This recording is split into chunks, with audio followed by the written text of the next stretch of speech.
Hello, welcome to the channel. I am speaking with Giulia Tranchina, who is a solicitor in the Immigration Department at Wilson LLP.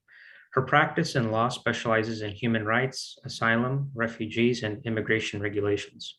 Prior to joining the firm, Giulia worked in the Human Rights Research Unit of the Immigration Advisory Service in London and as the coordinator of the UNHCR program at the Naga Har Center for Asylum Seekers and Torture Victims in Milan. Giulia studied sociology and social anthropology at the University of Milan Bicocca and went on to complete her graduate work in human rights law at the SOAS University of London. She has comprehensive experience of representing clients in judicial review claims, including the Dublin regulations, particularly in relation to Italy. Giulia regularly exposes the human rights violations and inhuman conditions which refugees suffer through in detention centers in Libya, and has worked closely with the Eritrean diaspora in this regard. She has engaged in holding the UK government and the European Union accountable for their funding of these detention facilities, and her work on detention centers specifically in Libya has been covered by many media outlets, especially during the height of the refugee crisis in 2015. In addition to her casework and strategic litigation, Giulia works closely with the South London Refugee Association, helping unaccompanied minors from Eritrea, Ethiopia, and Sudan, and provides regular training at the Sante Refugee Mental Health Project charity. I'm pleased to have Giulia on the channel. Welcome. Thank you for having me. So to begin, I'd just like to ask, what exactly has your experience been with regard to studying the Eritrean refugee crisis? Thank you for this opportunity. It's really a pleasure to have this discussion with you and to get to hear more about your project as well.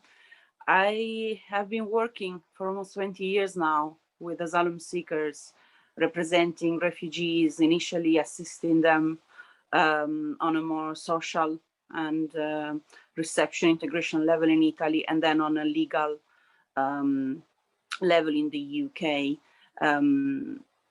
I've come across various waves of arrivals of Eritrean refugees, asylum seekers to Italy, until while I was working back in Italy in 2007. Until 2007, there were already thousands of refugees arriving from Eritrea, traumatized, victims of torture. After I started working in London, representing asylum seekers,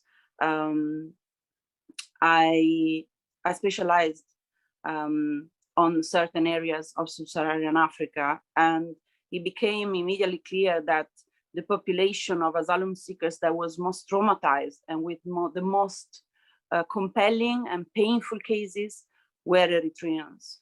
And it really broke my heart to hear stories of minors, women, young men, entire families destroyed by years of national service, torture, slavery. So I've been involved in representing them in the UK as a lawyer, but also communicating with them through various social media platforms, including people who were Eritreans who were in Sudan, detained in Libya, on their way across Europe, so suffering in Italy, in France, in Belgium, trying to find safety in so many European countries. And of course, one of the most dramatic issues is how to get to Italy. So Eritreans dying at sea, in the Mediterranean Sea, or sending desperate messages seeking help. So I've been involved in a network of activists and intellectuals, lawyers like me, all trying to provide some assistance and give back some rights to Eritrean refugees who are so brave and have been suffering horrific human rights abuses for so long. Well, you speak about the experience of Eritrean refugees in Italy and the danger that arises when they try to reach the destination. Of course, they cross the Sahara Desert, they cross the Mediterranean Sea. How painful or how excruciating is this experience for Eritreans when you talk with them? They express their sorrow when they know that their loved one has passed away. What is the emotional burden like? It's almost unbearable, even just for somebody like me to listen to their pain. It's really heartbreaking. I have represented hundreds of unaccompanied minors. These are children, sometimes girls, sometimes 15, 14, 11 years old boys who have seen their fathers killed. Usually they died under torture in military service, or they came home and they were arrested again, just maybe for overstaying their leave. They saw their fathers being beaten up and taken away. They never saw them again.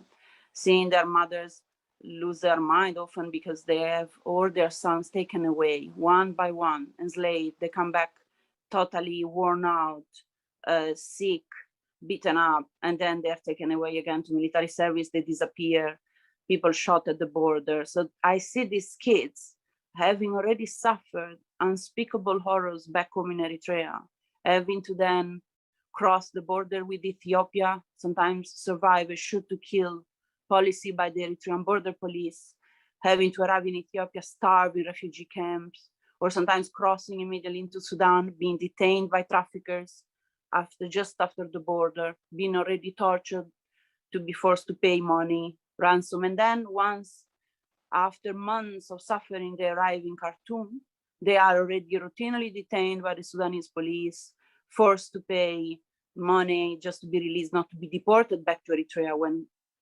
where they will be immediately detained and either killed or tortured at their young age in prison. I've had clients who were in prison for 1 year in Eritrea at 11 years old. They saw other kids being killed in front of their eyes. They cry from how much they miss their mother that they haven't seen in years, because after the prison they escaped. And then they underwent these horrible journeys. In Khartoum, there is no safety for Eritreans. Sudan is a country in big political turmoil, but has never been safe for Eritrean refugees.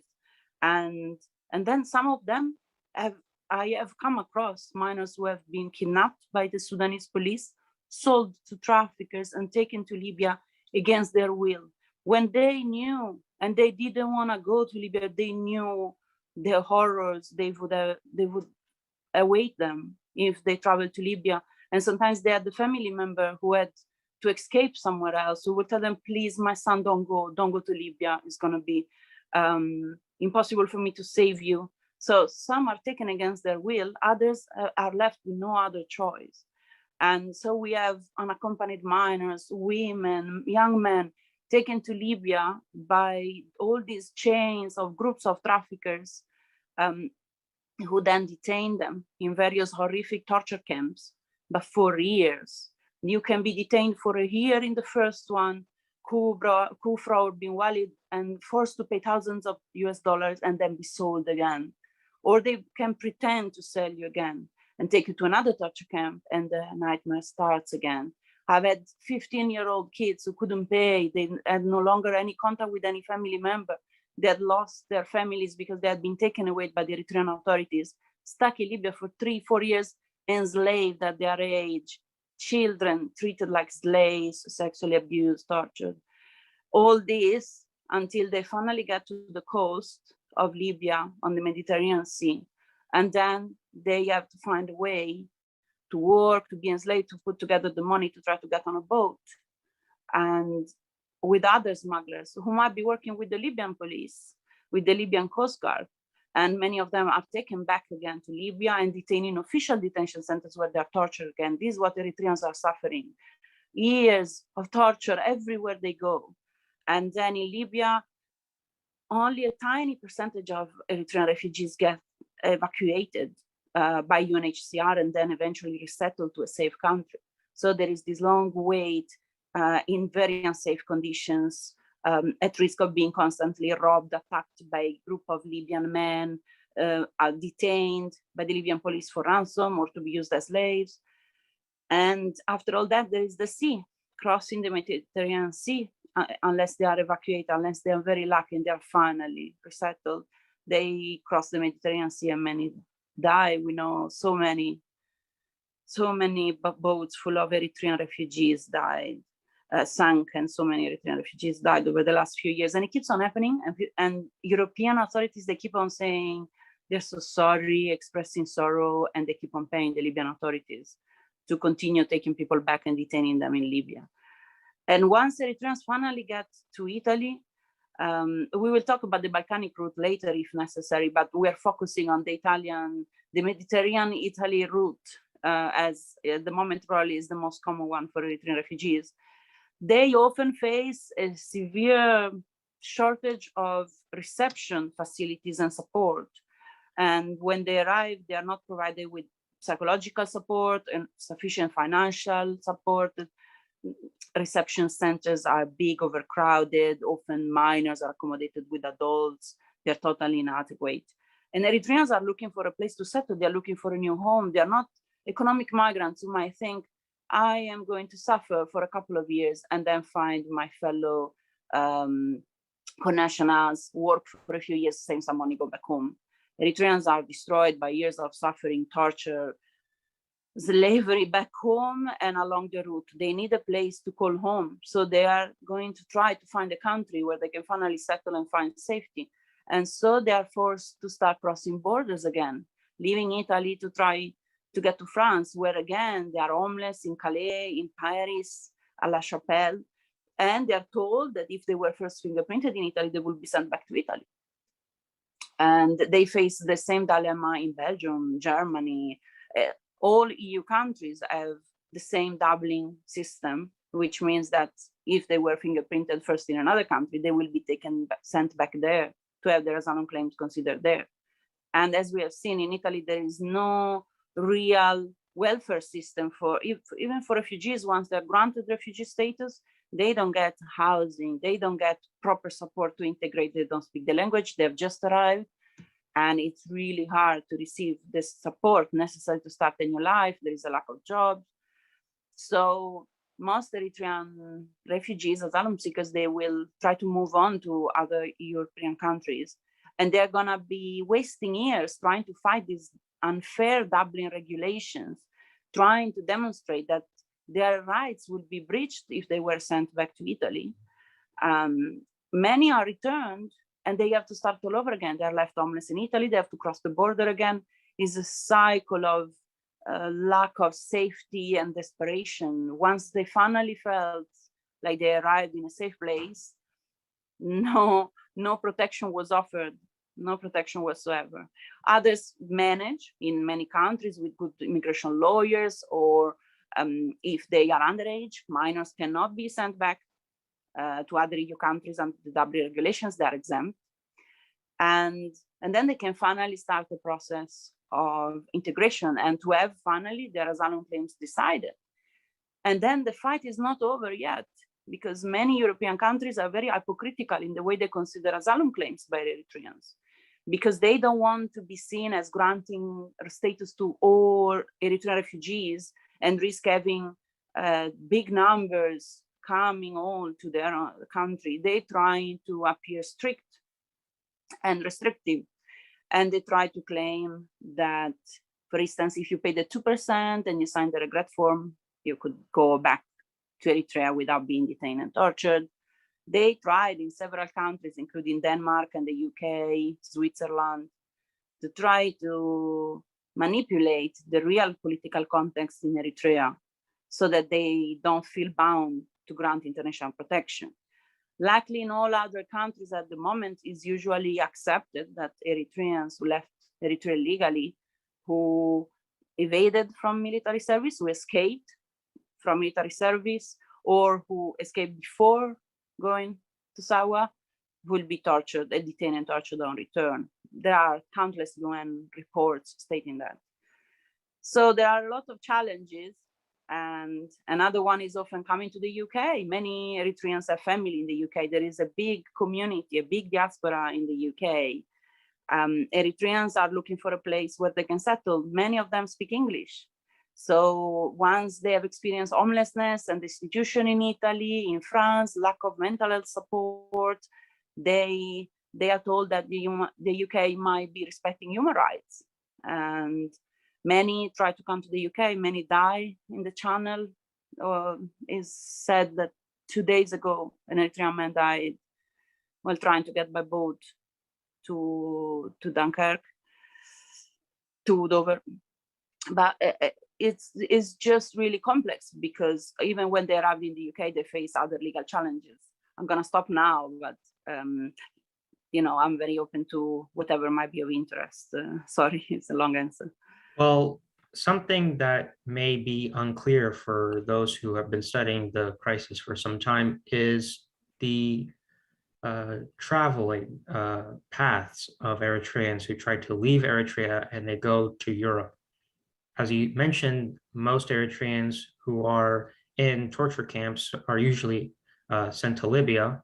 Why is it that Eritreans go to Libya? Is there something about the geographic location that makes it easier for them to get to Italy or to other European countries? Is it the Coast Guard that makes deals with the traffickers? There are also Eritreans who go to Israel or to Egypt and they try to hide there. What is it about Italy that is so precarious for Eritreans?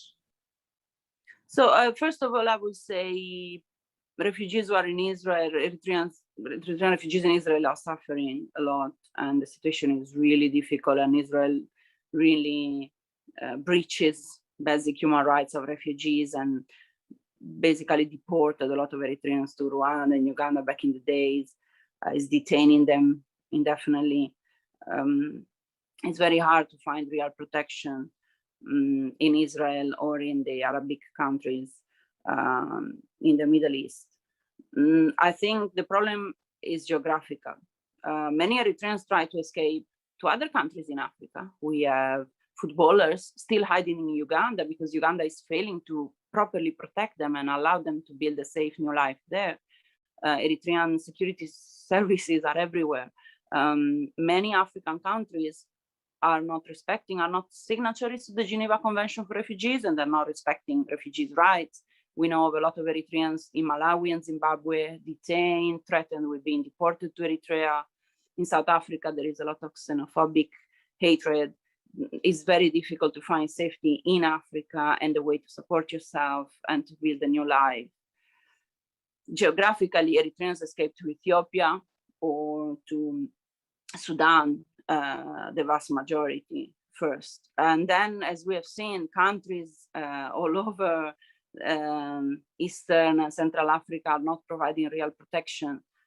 Many are dictatorships, and there isn't a safe option within sub-Saharan Africa at the moment for big numbers. There could be exceptional cases, there could be the individual case of person who can find a way or as acquaintances.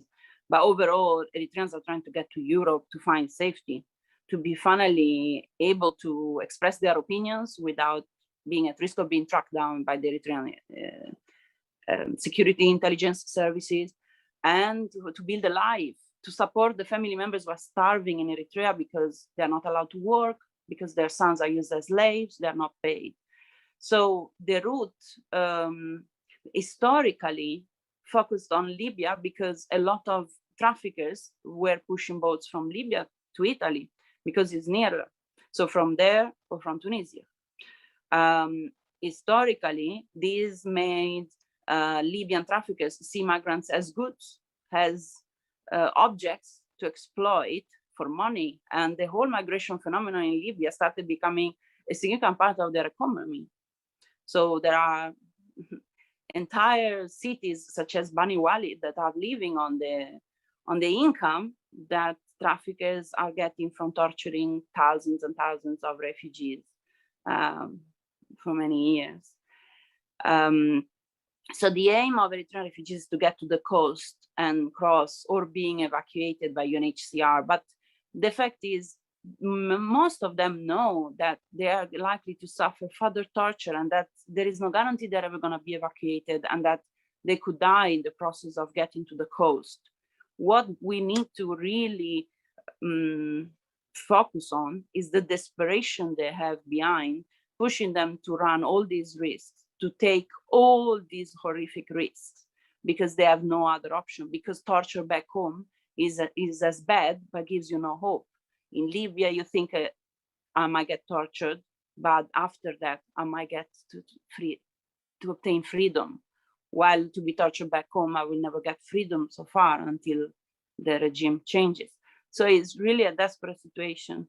Many are not fully aware of what they might encounter in Libya, but it's a long historical process whereby to cross the Mediterranean, people go to Libya.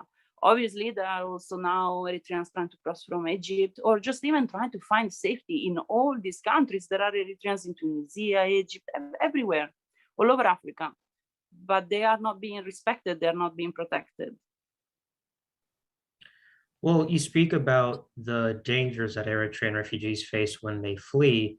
Some of the more immediate or proximate locations where they go to after fleeing the regime, such as Sudan and Ethiopia, there's already an established refugee presence in these countries. Do the children or the unaccompanied women understand the dangers of going to Libya? Do they understand that there are gangs or human trafficking groups that could kidnap them and essentially sell them for ransoms?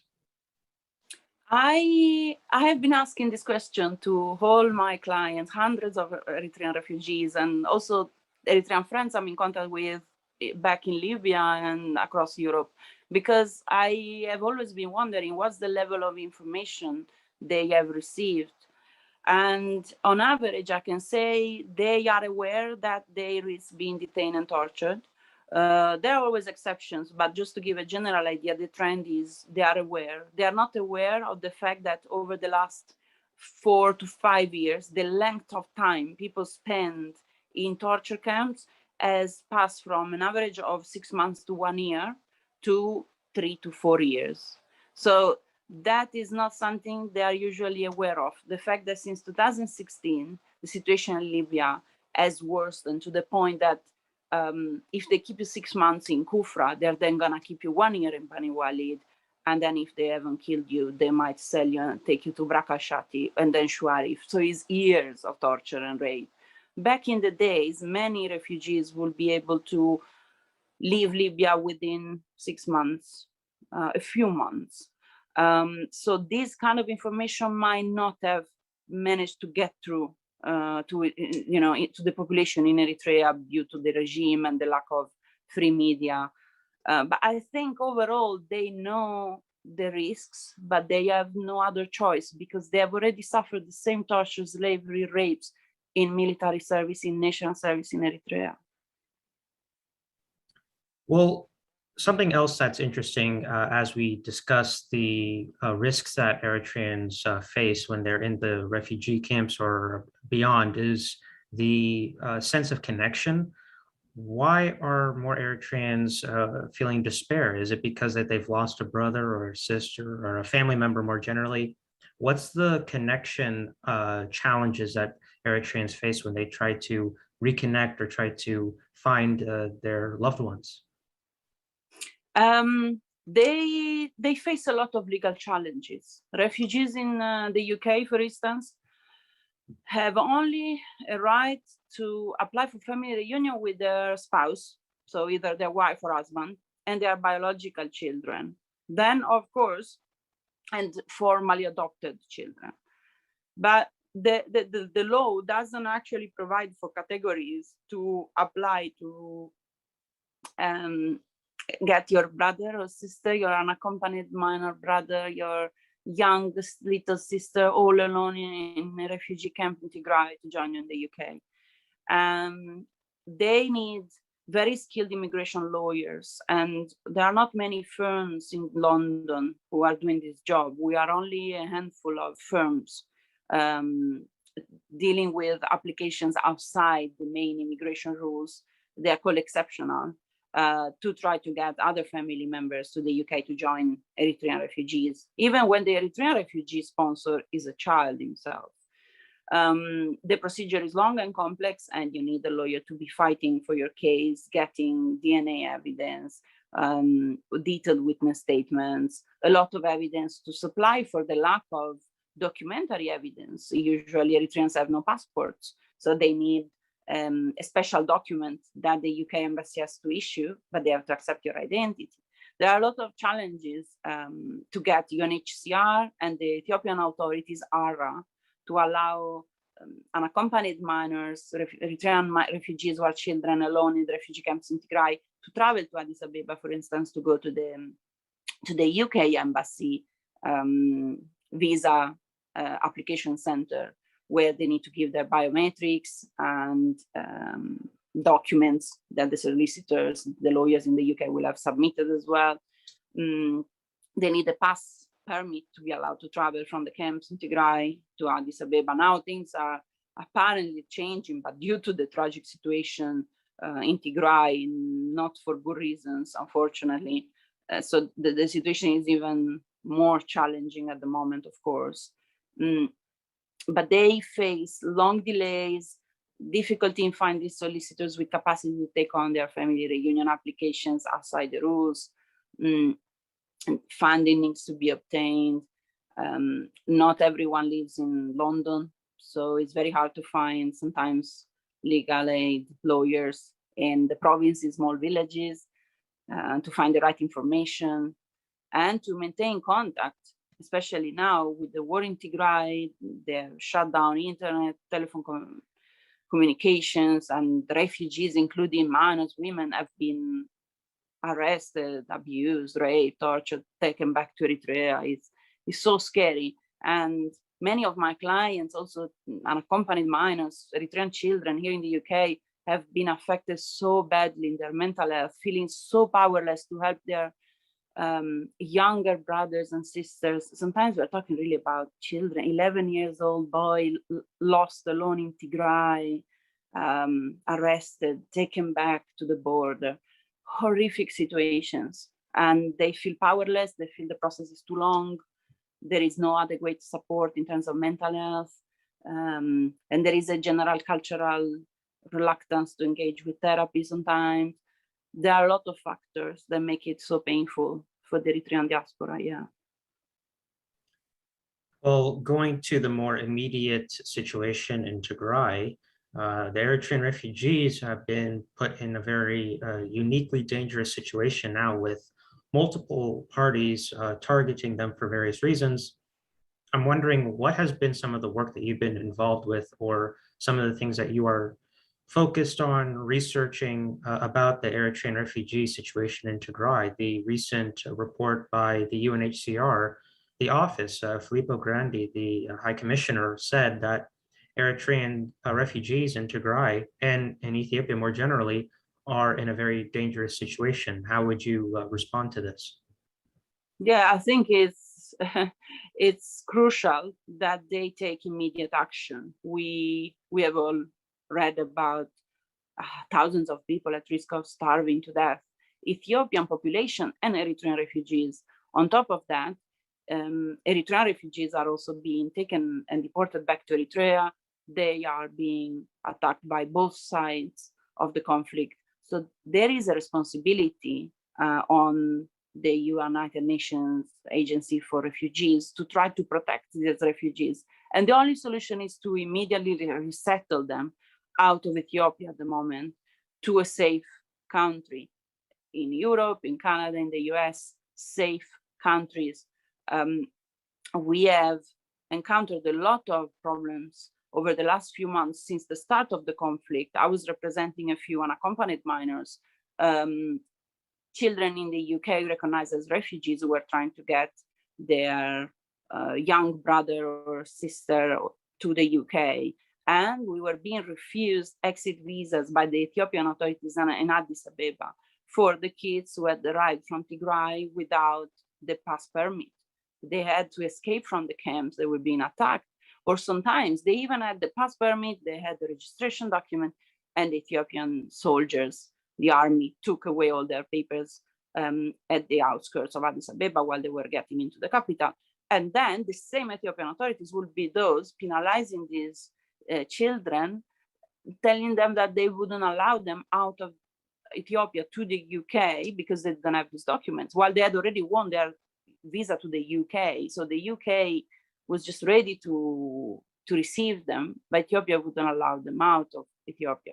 So clearly here there is a need for a UN agency to step up and provide solutions, because these reports are also, they are crucial, but they come quite late. We are all aware that the situation is absolutely tragic.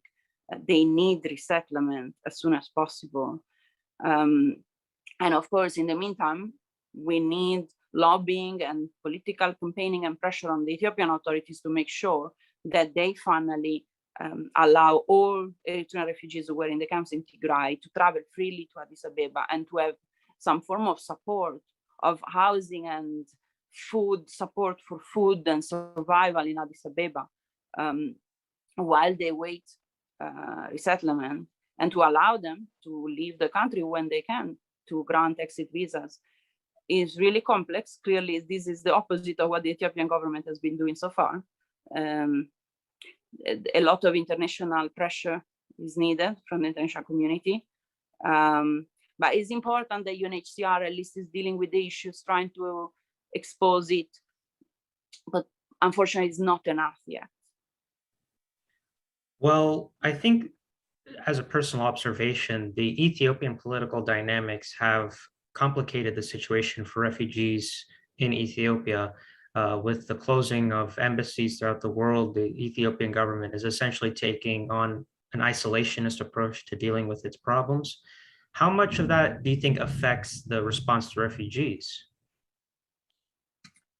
Yeah, I have heard of many Eritrean opposition members who had been in Ethiopia for a very long time being arrested in Addis Ababa. And I think a flight with 9 prominent Eritrean opposition members were, they were deported back to Eritrea, quite in the general indifference of the main media.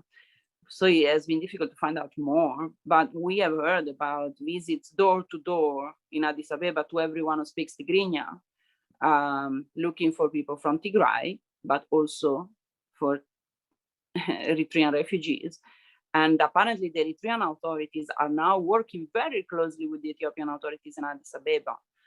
They are kind of assisting the Ethiopian government in identifying who are Tigrayans and who are Eritreans. But in the process, they're looking for opponents. And all this is of an unspeakable seriousness, is really serious. And unfortunately, Eritrean refugees, as usual, are in the middle between a rock and a hard place. The European response is often what gets many mainstream media attention, viewership. Of course, the Italian government has essentially had a hard stance against immigration into the country. With the rise of far-right parties, what do you think is the challenge for Eritreans in Italy? I think at the moment in Italy, the situation has stabilized on a very inadequate, insufficient level of assistance. The rise of the far right has unfortunately been witnessed not only in Italy, but also in the UK and in many other European countries at the same time, and in the US. The main the most serious effect that I see of the rise of the Lega Nord far-right political party, extremely racist in Italy, and a lot of other political parties that are pretending not to be, but they are intrinsically racist as well, has been an encouragement to racial hatred. A lot of violent extremist elements of the population have felt empowered by Salvini and the League North government a few years ago to start attacking Black migrants in the street. So we have had these horrific episodes of violence. The society is badly divided between a more modern and left-wing progressive part of the Italian population, really welcoming refugees, sending rescue boats at sea, and campaigning for their evacuation much more than in any other EU country. In Italy, there is a very active civil society that is campaigning from 3 years for evacuation from Libya, against the agreements with the Libyan authorities, and in support of resettlement flights. But on the other hand, there is a very racist and regressive and xenophobic part of the population. And unfortunately, this is reflected by the level of the politicians, of the political discourse on the media. So at the moment, I think the problems of lack of reception have always been the same. In Italy, the situation for Eritreans has been the same for a very long time. There are a few squatted big buildings, especially in Rome, where Eritreans live for years waiting to be able to find a job or to be finally accepted in Italy because they tried to go to other EU countries 3 times and every time they were sent back, and this caused a lot of delays in the claim. And they are completely isolated. They receive no benefits, no support. This has been a long-term problem. Then obviously the most recent problem is the xenophobic violence that we have experienced. The problem is that even in the UK, most recently with the football championship, we have seen a rise in a lot of racist episodes of abuse online, and the problem is kind of worldwide. In the US, there have been Ku Klux Klan white supremacists in power at the presidency with Trump, and Black people lynched, hung to the trees at night. So racism and xenophobia against migrants mixes with racism against minorities, and he's just used to distract the population from the real problems and failures by governments and the way they are oppressing the poorer parts of the population and always favoring the most powerful elites. It has always been used as a scapegoat. Migrants, the alien, the different in society has always been used as an excuse to divert the attention. We will never stop fighting with all civil society, charities, and human rights activists. We are all going to keep on fighting against these horrific cultural degeneration of our society, but it's a serious problem in Europe at the moment. Are European constituencies like the Italians aware that their tax money is being used to fund these initiatives to prevent immigration into Europe? You spoke about earlier in our conversation about the rescue boats that are used to help refugees and migrants. Are Europeans aware that their governments, who may not necessarily have a tendency to accept immigrants, even though they are signatories to conventions which assure them their protection? I'm afraid that is a combination of 2 problems. A part of the population is not aware, is not informing themselves, is not probably receiving the information necessary to be fully outraged by these criminal immigration policies. But another part of the population is aware, but supports these policies because is fully against migration, or unfortunately manipulated by the media. For instance, TV channels in Italy, many historically have not been providing very accurate information about the migratory phenomenon. But I think there is a lot, the information is available. There are very brave journalists, very competent TV channel reporters and newspapers in Italy, civic society groups that are campaigning about this.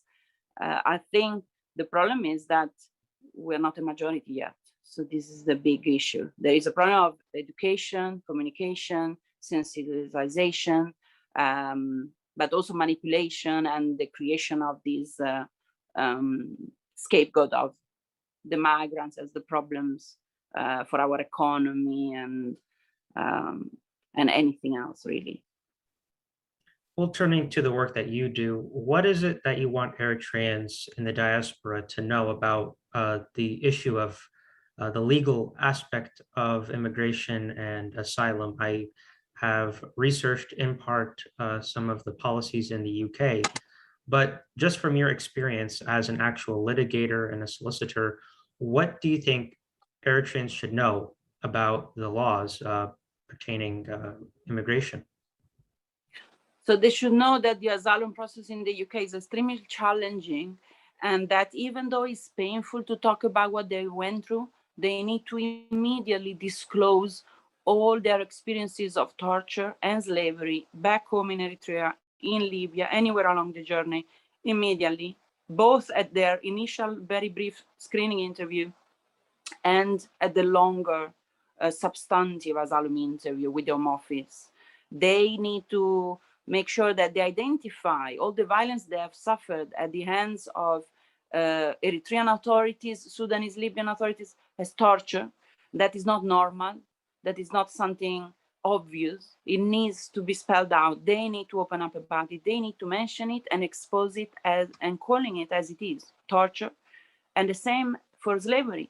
Is not working and then not being paid. In Libya, people are treated as slaves. They are, the conditions, the beatings, the deprivation, that's slavery. And that needs to be mentioned when they are asked, did anyone exploit you on your way to the UK? They're not talking about the last 20 kilometers. They're talking about the whole journey. The questions are phrased in a tricky way. So it's always better to disclose more than less.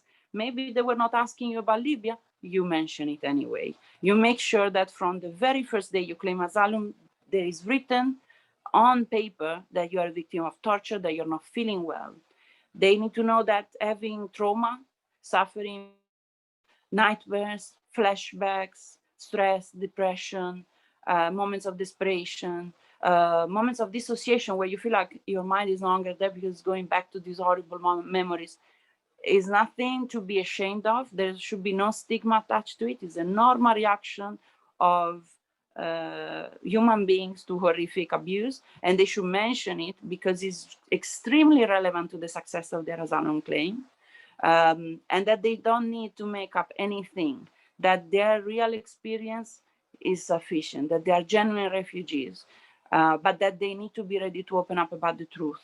The truth speaks by itself for Eritreans.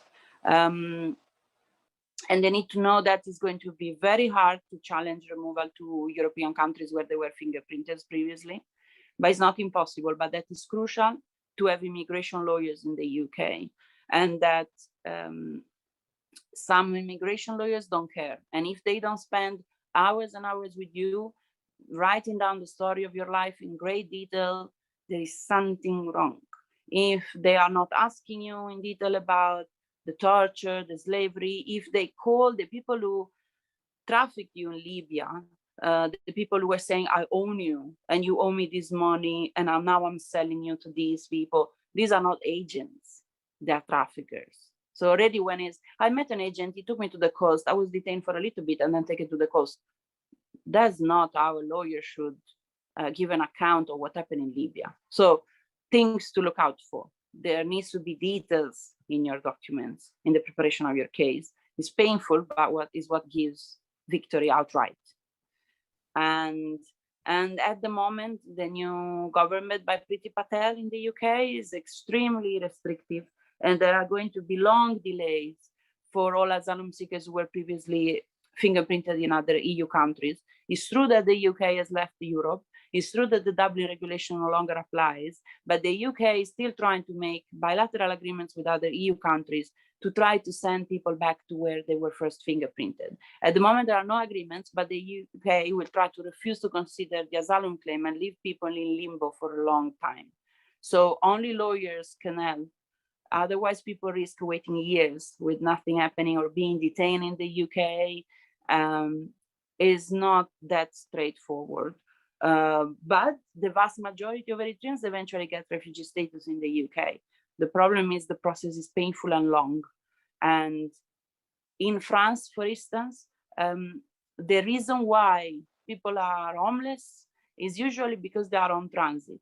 There are a lot of delays in trying to claim asylum in Paris, for instance, but it doesn't mean that all asylum seekers, once they've claimed asylum in France, will be left homeless. It depends on the areas. Some will get good support and reception.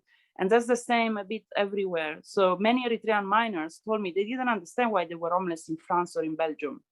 So I think it is important to explain, because you didn't claim asylum in those countries. If you had not been fingerprinted in Italy and you arrived in France and you claimed asylum, obviously there are chances that in Paris there might be delays, they might not accept you that day, long queues, but overall, on average, they will then give you accommodation. And if you haven't been fingerprinted anywhere else, they're going to give you accommodation, money to survive, and then eventually you're likely to be granted status, and then you're going to get the same kind of support you get in the UK. So there are various complicated nuances as to why Eritreans are suffering in each country in Europe. Yeah. Well, why is that? I think when Eritreans try to understand the refugee crisis or their paths towards claiming asylum in different European countries, they may not know the nuance of claiming asylum in Italy versus claiming asylum in the UK. What are the differences that exist in each country that compel Eritreans to go to a certain area? For instance, you say that the UK is one of the largest places that Eritreans congregate, and they are refugees there.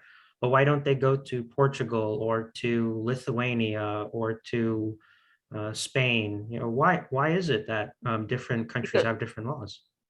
Historically, some of the countries you mentioned were very poor. They had very recent migration phenomena or lack of jobs, or very society is not multicultural yet, fully as much as the UK, that has been one of the most multicultural countries in Europe until they were part of it, due to their historical past, of course.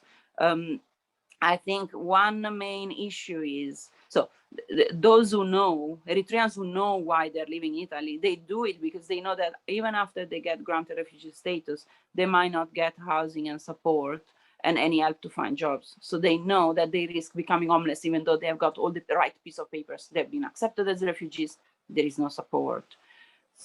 Others don't speak Italian, are exhausted, are not receiving any mental health support, and they arrive in these reception centers that are extremely squalid, no sufficient food, and they receive no information whatsoever about how the system actually works.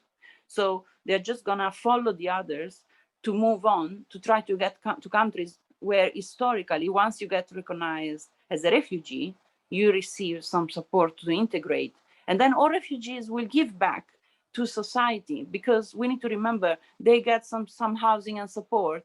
Most of them will go on to work, integrate, pay taxes, and become British citizens, contribute hugely to society. So those who know, they do it because they know this is a problem in Italy and has been a problem in Portugal and in Spain, for instance, for a long time.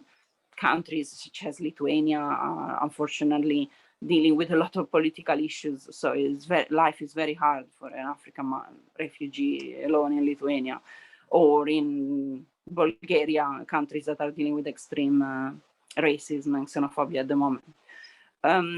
Others might not know, but they might be thinking that, for instance, this is something I'm always trying to explain to my clients. Even though you were fingerprinted in Italy only once, and so you think you didn't claim asylum, you did, basically. It's the same. When you go to France, the computer system called Eurodac that records all the fingerprints in all European countries will match your fingerprints with those taken in Italy. So Italy will still be the responsible country where they will send you back to have your asylum claim considered. So sometimes people are very sick.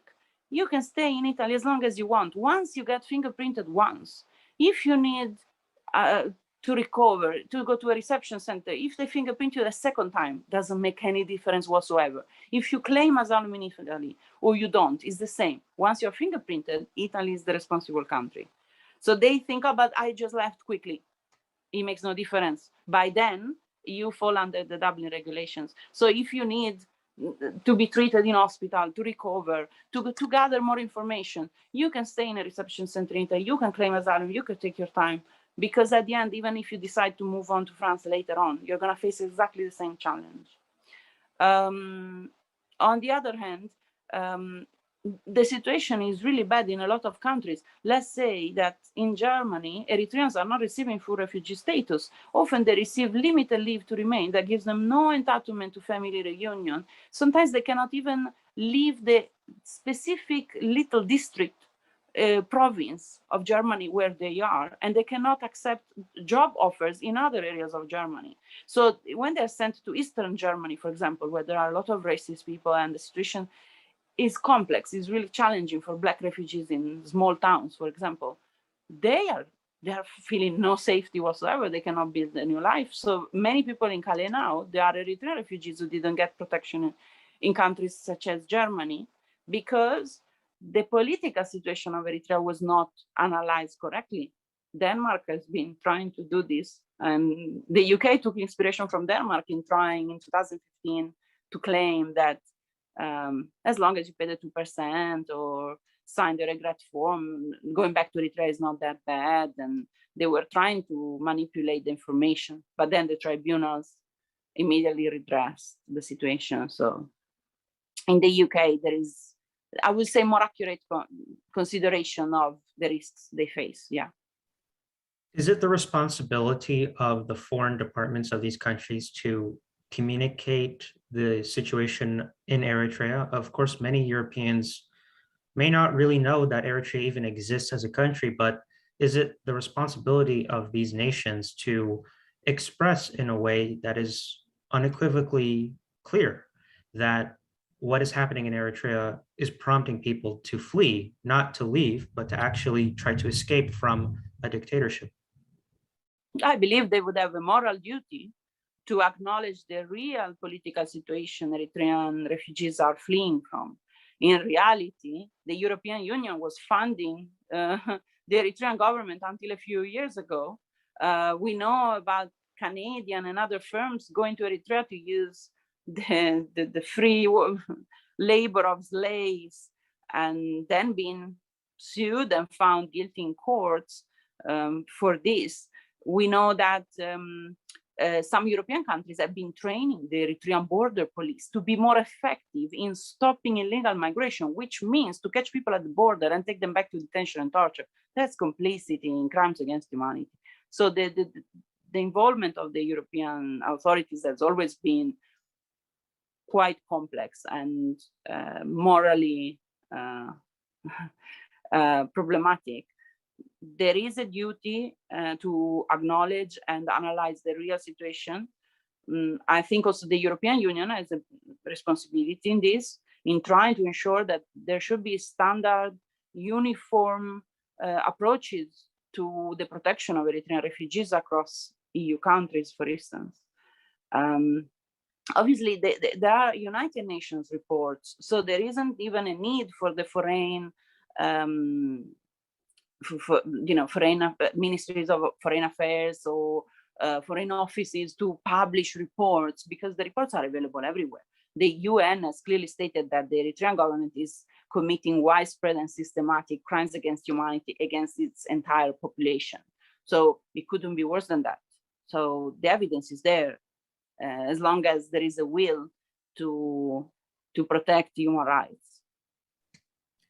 Do Eritreans that you work with in the United Kingdom feel a sense of despair when they try to explain their situation to you? I know that you mentioned that they have a certain reluctance to not share their story with others because it may be traumatic or deeply against what they perceive to be as pertinent to their experience when they communicate with non-Eritreans. Do these people feel like they can't express their sorrow or their tragic situation with others? I know it must be hard to hear all of these different stories of refugees who have been trying to escape and find safety. Yeah, it's really painful, but I think there is a difference. Personally, with me, I think Eritrean clients feel like there is an understanding, there is my empathy. I'm very close to them and to what they're suffering, and obviously my role is to help them, so they know I'm by their side. I'm not the authorities. I am clearly trying to give them back their voice because I have such admiration for them. So they feel like they can open up, but the problem is opening up with the authorities, with the Home Office, with the Immigration Service, in formal context. That is extremely challenging because it's also extremely painful. And the authorities are obviously trying their best to make it as hard as possible, asking questions in the wrong way, using interpreters that are pro-regime and not sympathetic, and sometimes threatening clients in Tigrinya while the Home Office officers don't understand what's happening, what's being said in Tigrinya. And there is also a cultural shy reluctance sometimes to talk about the suffering, thinking that we all know we were beaten up in Sawa and tied up and left under the sun. All of us suffer that. And while in the asylum system, it's important to talk about it, to spell it out, unfortunately. So it's a system that is based on the assumption that people have to talk about what they suffered. That could be re-traumatizing. That's why we usually refer our clients to foundations such as Freedom from Torture, where there are sympathetic and highly professional psychologists who will help clients who are finding it very hard to deal with the past, provide therapy, provide therapeutic activities, maybe based on non-verbal support. That can help sometimes, but usually there is no difficulty in disclosing the stories to us, but the difficulty is to do it to the police, to the immigration officers. They are scary. People are traumatized by authorities. They used to suffer torture from authorities back home in their own countries. So when they arrive in the UK, that's difficult. And there is the issue of the interpreters. And of course, for us, it's very painful. But the fact that unfortunately, I'm so familiar with all the issues helps, because I can help and I can just give a hint of the kind of details that we should mention, because I already know they will wake you up at 4 a.m. and ask you, so were they waking you up at 4 a.m. and then were they forcing you to run in the fields? And then they will understand, oh, okay, so let me tell you about that. Because otherwise they might not think of telling a lawyer, we had to go in the fields, we were treated so inhumanly about certain things, corporal needs. So it's also a matter of not being familiar with the issues. Yeah. It also must be emotionally taxing for you to work on this issue for so long, and to be, although you're doing such great work, a voice for those who are trying to search for people who also know about the issue. How has this affected you when you're studying Eritrean refugees? It's really painful, because it comes with the feeling of powerlessness to help all those who are not even in the UK. So in the UK, we can try to get them back their rights, their voices, their heroes. So many people are so brave. They stood up to their commanders in military service and refused to torture other Eritreans because they had the morality and they paid such a huge price for standing up to do that. That's rare. People are very honest. Refugees tell the truth. Refugees, on average, there is this belief in civil society that refugees come and lie. The vast majority of people tell the whole truth, and the truth is so painful because it's so simple, and there are tiny details in people's lives that sometimes are the most painful ones. When they talk about one picture of the mother or something that is so personal, you feel the whole world destroyed behind the person. So it makes us so angry and so powerless sometimes to experience all the human rights violations they have suffered, even in Europe, minors age disputed, and the collaboration with the Libyan authorities. For me, the most painful part is to communicate with Eritreans who are in Sudan and in Libya, especially those who are detained. It feels like there is no end to their suffering. It's very hard to give back voice. We have been trying to networking, to unite with other activists, Eritrean activists in Europe, Europeans from all over the world. Sometimes it's really heartbreaking. And to me, listening to the stories of children is really hard as a mother, and it just destroys me sometimes, yeah. Well, in closing, I want to ask one more question about the refugee situation in Tigray. We spoke about it a little bit earlier that the Ethiopian government has tried to collaborate with the Eritrean security authorities to target Tigrayan civilians and Eritrean refugees. What do you think we should be looking out for in the coming weeks and months as the situation develops with respect to refugees and their safety? I think we should all probably try to get involved in requesting the safe evacuation, resettlement of Eritrean refugees out of Ethiopia, away from Tigray, straight to Addis Ababa and out of Ethiopia. We will probably start hearing about a lot of people dying of hunger. I think more and more reports will come out of that. But what was striking me was the lack of information about what happened to those who had been deported. That's always the same problem with Eritrea. The first group of refugees taken away from the camps and deported to Eritrea, they vanished. It's very hard to find information about where have they been detained, where are they now, are they alive, what happened. So also that will require a lot of investigation. It will be very important to be able to expose how people deported back to Eritrea are detained. On the other hand, the Eritrean regime is very interested in propaganda. So they might not detain them to try to get all EU countries to say, look, all of a sudden people deported back to Eritrea are no longer detained. So we can send everyone back. We know that even though they might not be detained immediately, they will be sent back to military service where they're going to be detained the next day because they are tired 1 second, or they, or for no reason whatsoever. That's the problem. So they will face their torture and punishment regardless, but away from any exposure on the international media. So that's another big problem. But I'm really concerned about all these reports of people starving to death, being killed, raped, abducted. It's horrific. Giulia, I would like to give you the final word.